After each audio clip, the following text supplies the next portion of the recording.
A nuclear war would be one in which nuclear powers will use every single nuclear weapon that they possibly can use, because it's going to be a fight to the finish.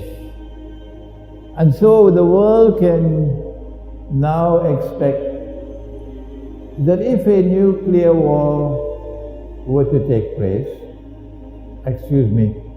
too late now to say if, rather it should be when the nuclear war takes place. When the nuclear war takes place, because they've already declared war on Russia.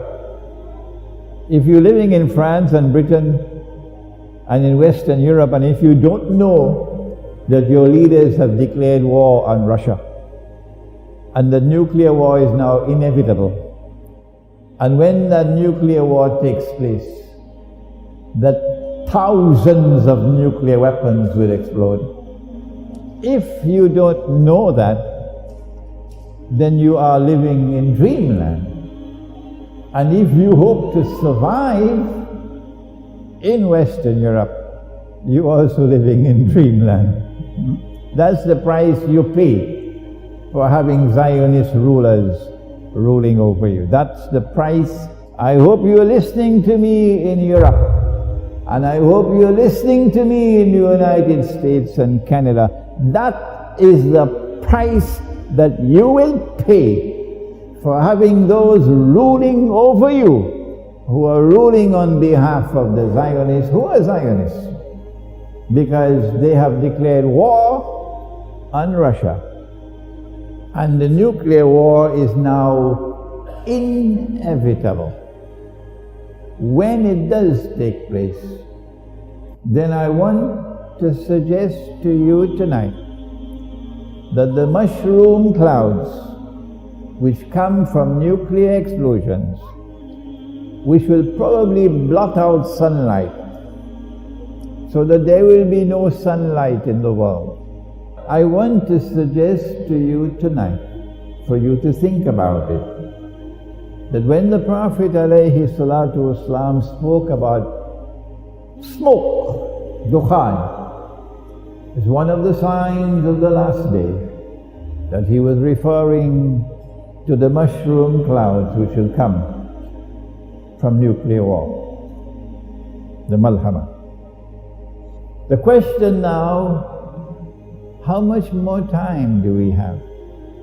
When will it take place? Does Islamic eschatology have anything to offer? And we do have an answer as to how much time is left, and how will we know when the malhama will take place. I want to take you now tonight to the hadith which is in Sahih Bukhari, in which the Prophet said, sallallahu ta'ala alayhi wa sallam, that the river Sungai, the river Euphrates, Furat, which is in Iraq, the river Euphrates will uncover a mountain of gold from underneath the river, and people will fight over that gold, and 99 out of every 100 would be killed, indicating that this would not be conventional warfare. No, this has to be nuclear warfare for 99 out of every 100 combatants to be killed. And therefore, we would be on fairly good foundations if we were to suggest that the malhama would be fought for the mountain of gold.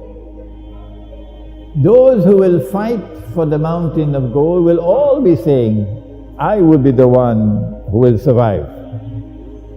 But the Prophet said that the Muslims who are present at that time should not touch the gold.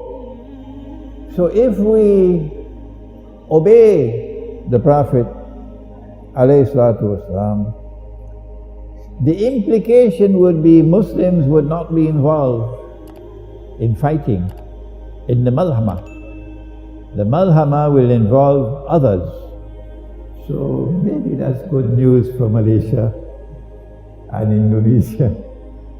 That he would not be a part of the malhama.